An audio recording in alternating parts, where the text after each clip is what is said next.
Hello, Namaste. Welcome back to the channel. Let's continue with part 2 of chapter number 1 Introduction of Microeconomics, जिसमें हमने 3 parts पहले ही देख लिए थे. That was what do you mean by economy, what do you mean by scarcity, and what is the economic problems and the reasons for economic problems. So now let's talk about what do you mean by economics. What do you mean by economics? So let's see. Economics क्या है?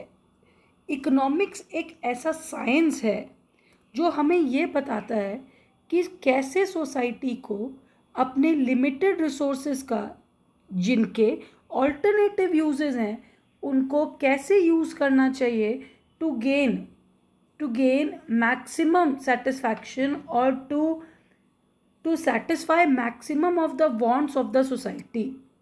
जैसा कि हमने पहले भी देखा था कि ह्यूमन की जो वांट्स है वो अनलिमिटेड है, तो इकोनॉमिक्स हमें इस बात को सिखाता है कि कैसे मैं अपने लिमिटेड रिसोर्सेज का इस तरीके से यूज़ करूं जिससे मैं maximum goods and services produce कर सकूं और उनको डिफरेंट सोसाइटी के लोगों के बीच में डिस्ट्रीब्यूट कर सकूं. ठीक है. किसी भी वर्ड के आगे हम साइंस तब लगाते हैं जब मुझे ये समझ में आता है कि इस चीज़ के पीछे कोई ना कोई एक सिस्टमैटिक स्टडी या फिर सिस्टमैटिक नॉलेज या लॉजिक है. उस चीज़ को हम कहते हैं साइंस. ठीक है.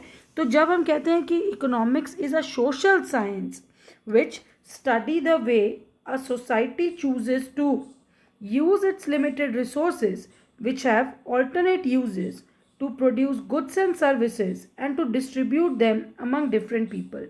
मतलब इकोनॉमिक्स हमें कहता है कि मैं एक ऐसा सिस्टमैटिक नॉलेज हूँ जो हेल्प करता है सोसाइटी को कि जो आपके पास लिमिटेड रिसोर्सेज हैं और जिनके ऑल्टरनेट यूजेस हैं, आप इस तरीके से उसको यूज़ कीजिए जिससे मैक्सिमम गुड्स एंड सर्विसेज आप प्रोड्यूस कर सके. ठीक है. उसके बाद हमारे पास एक सबसे इम्पॉर्टेंट टॉपिक है, that is micro economics and macro economics. चलिए, तो सबसे पहले इसके लिए हम यहाँ पर आते. हमारे पास 2 टर्म्स हैं, micro economics and macro economics. ये जो टर्म है बेटा माइक्रो, ये आया एक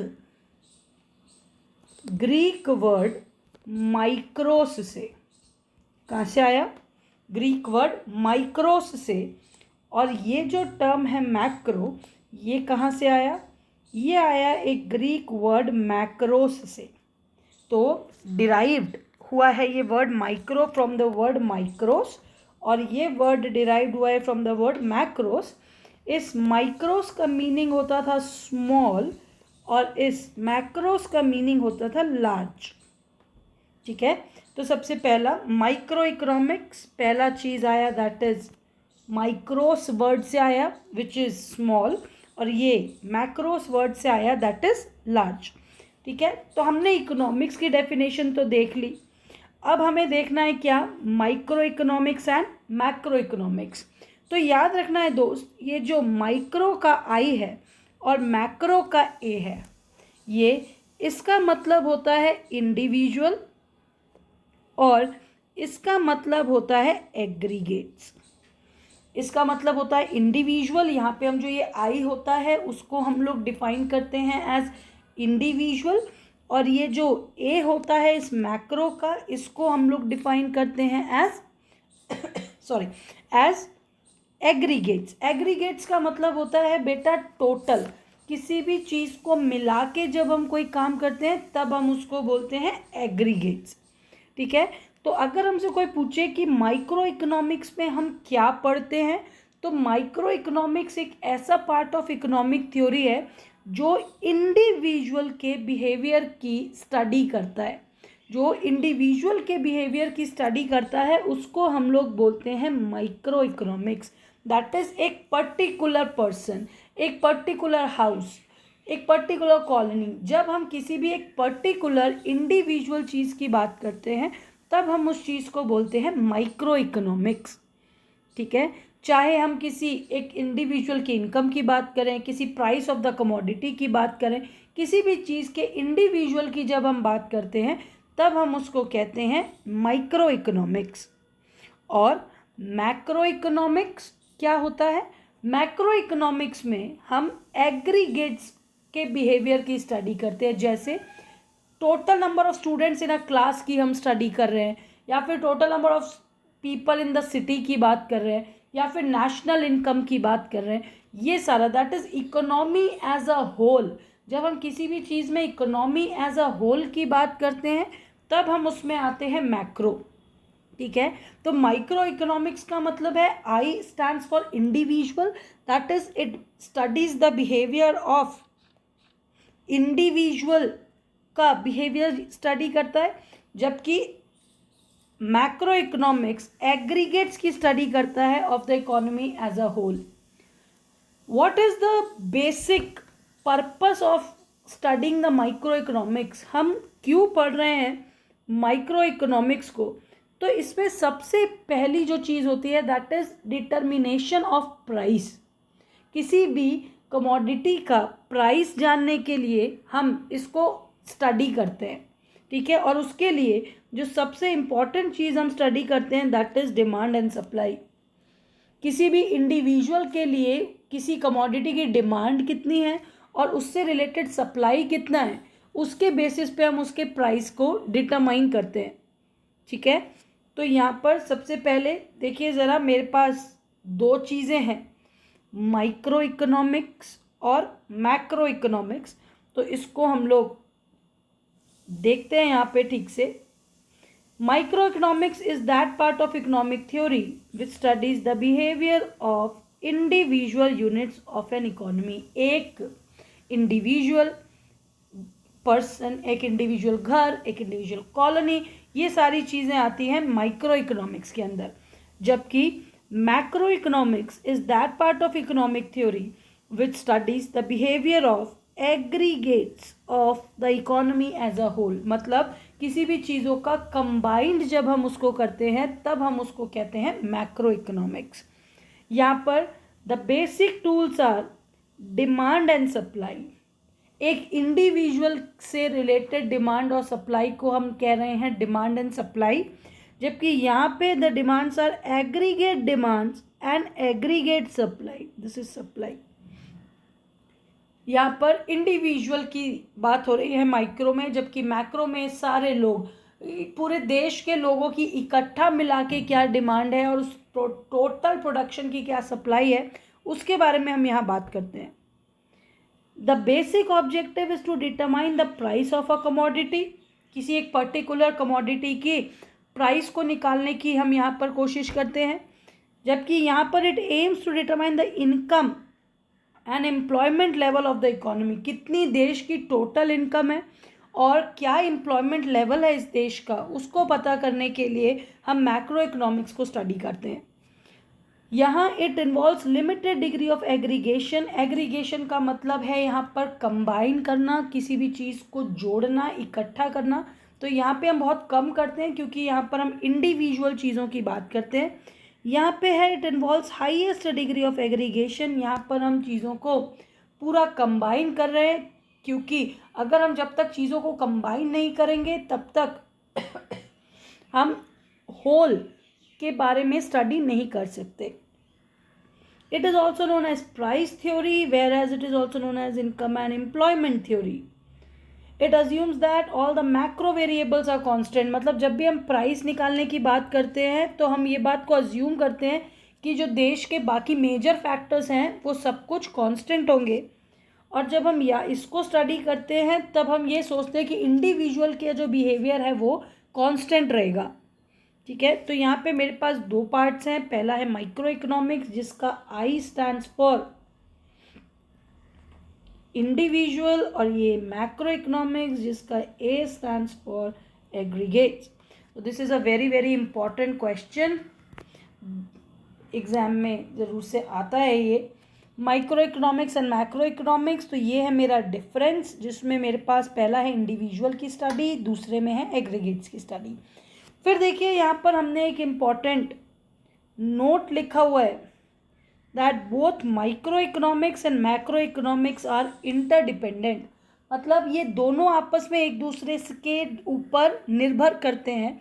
हम ये नहीं कह सकते कि अगर हमने सिर्फ माइक्रो इकोनॉमिक्स पढ़ लिया तो चलेगा या सिर्फ मैक्रो देख लिया तो भी चलेगा। आज अगर हम किसी भी कमोडिटी का प्राइस निकालने की बात करते हैं तो एक इंडिविजुअल कस्टमर के डिमांड से कभी भी कमोडिटी के प्राइस पे कोई फ़र्क नहीं पड़ेगा।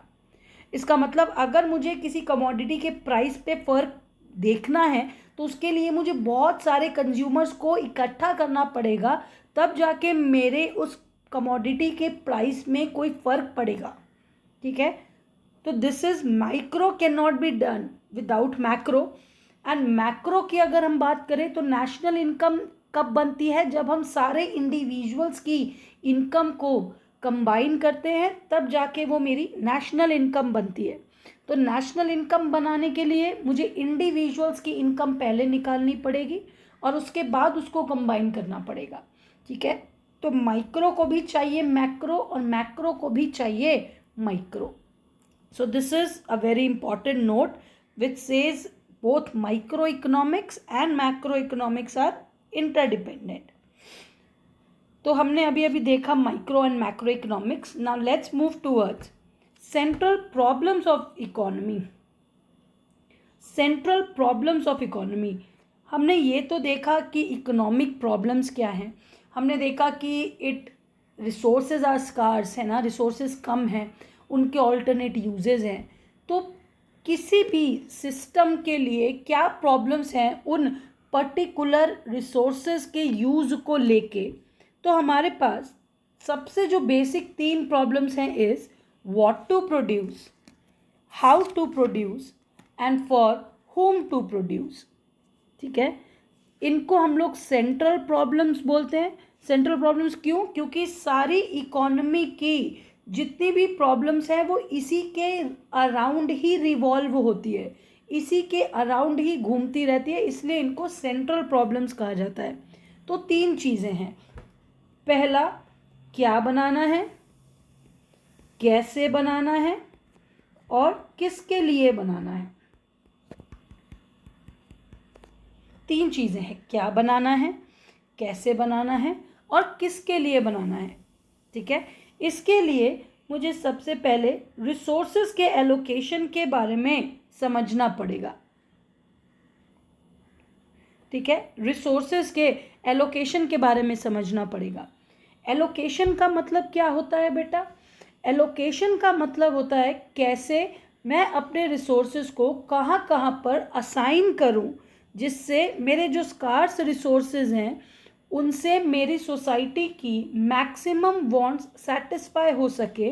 उनको हम कहते हैं एलोकेशन ऑफ रिसोर्सेज। ठीक है, एलोकेशन ऑफ रिसोर्सेज मतलब मेरे जो रिसोर्सेज हैं उनको हम कहाँ कहाँ पर लगाएं जिससे मेरी सोसाइटी की मैक्सिमम वांट्स सेटिस्फाइड हो सकें। ठीक है, तो हमारे पास 3 प्रॉब्लम्स है, क्या बनाना है, कैसे बनाना है और किसके लिए बनाना है। मेरी सबसे पहली प्रॉब्लम है what to produce.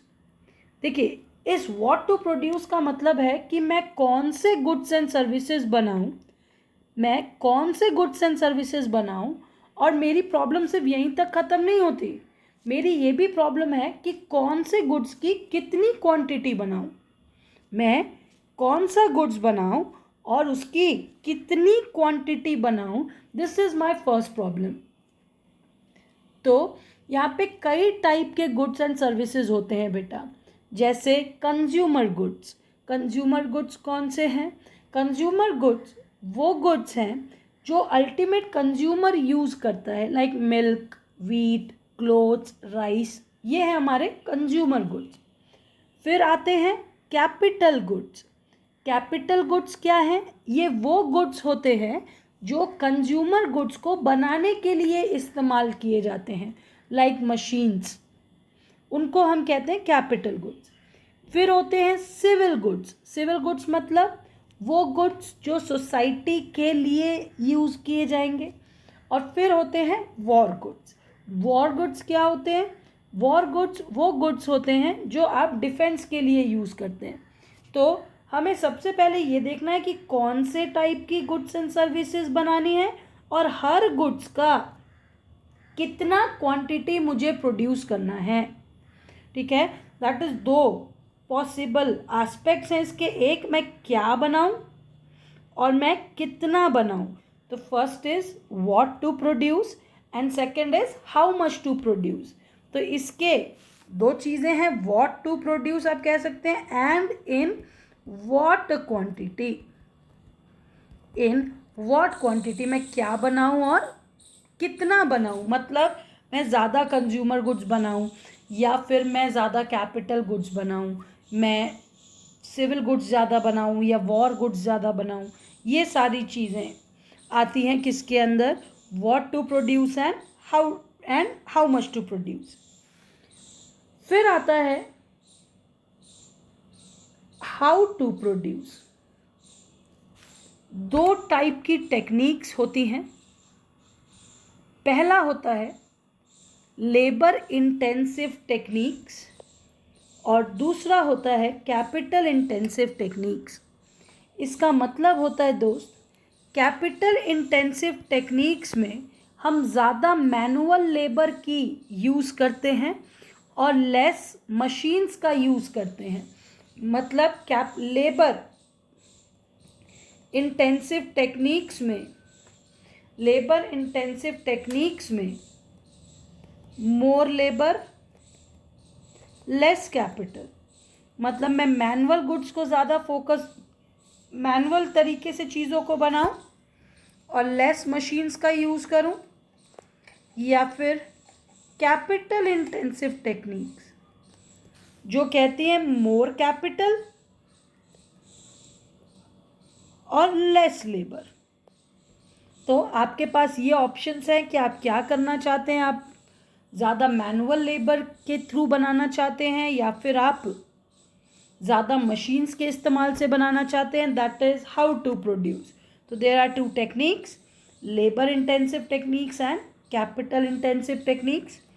Then we have for whom to produce. किसके लिए बनाऊं?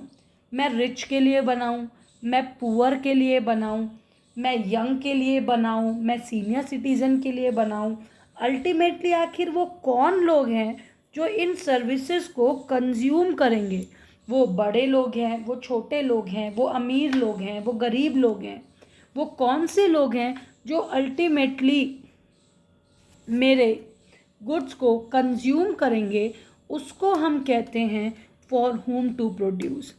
यहाँ पर मेरे पास 3 प्रॉब्लम्स हैं, what to produce, how to produce and for whom to produce। मुझे क्या बनाना है और कितना बनाना है। This is my what to produce। मैं लेबर इंटेंसिव टेक्निक से बनाऊं या फिर कैपिटल इंटेंसिव टेक्निक से बनाऊं, that is how to produce. और किसके लिए बनाऊं? रिच के लिए बनाऊं, पुअर के लिए बनाऊं, किसके लिए बनाऊं? That is for whom to produce. तो these are the central problems of economy, जो कि 3 है। ये एक इम्पॉर्टेंट क्वेश्चन है जो आज हमने इसमें कवर किया, micro economics and macro economics. This is very important. Micro is related to individuals whereas macro is related to aggregates. ठीक है, आई होप आपको ये चीज़ें क्लियर हो रही होंगी। आप किसी भी तरीके की कोई भी डाउट्स, किसी भी तरीके का कोई भी feedback, you are free to ask and you are free to write in the comment box. आप किसी भी प्रकार का कोई भी डाउट, कोई भी फीडबैक, रिएक्शन आप प्लीज़ कमेंट बॉक्स में ज़रूर शेयर कीजिए। और अगर आपको ये वीडियोस हेल्पफुल लग रहे हैं तो प्लीज़ इस चैनल को लाइक कीजिए, सब्सक्राइब कीजिए, इन वीडियोस को ज़्यादा से ज़्यादा शेयर कीजिए। ठीक है, okay then, bye bye, I will see you in the next part.